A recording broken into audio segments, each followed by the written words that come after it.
ಎಷ್ಟೊಂದು ಜನ ಮನೆಯಲ್ಲಿ ಬೆಳಕಿಲ್ಲ ಅಂತ ಬೆಳಕಿಗೋಸ್ಕರ ಬೆಳಕು ಬರೋವಂಥದ್ದು ಏನಾದ್ರು ತಗೊಳ್ಳೋಣ ಅಂತ ಎಲೆಕ್ಟ್ರಿಕ್ ಶಾಪಿಗೆ ಹೋಗ್ತಾರೆ.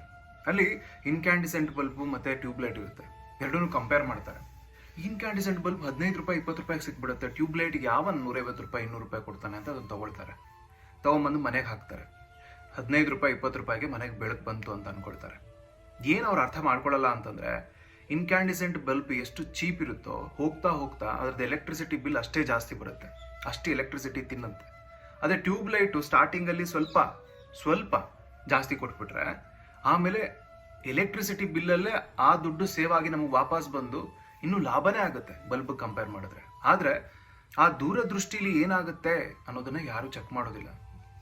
ಹೆಚ್ಚಾಗಿ ಜೀವನದಲ್ಲೂ ಹೇಗೇನೆ, ಯಾವಾಗ ಈಗ ನಾವೇನು ಚೀಪ್ ಇದೆ ಅಂತ ತಗೊಳ್ತೀವೋ, ಸುಲಭವಾಗಿ ಸಿಗುತ್ತೆ ಅಂತ ತಗೊಳ್ತೀವೋ, ಫಾಸ್ಟಾಗಿ ಸಿಗುತ್ತೆ ಅಂತ ತಗೊಳ್ತೀವೋ, ಹೋಗ್ತಾ ಹೋಗ್ತಾ ಅದರಿಂದ ಪ್ರಾಬ್ಲಮ್ಮೇ ಆಗೋದು.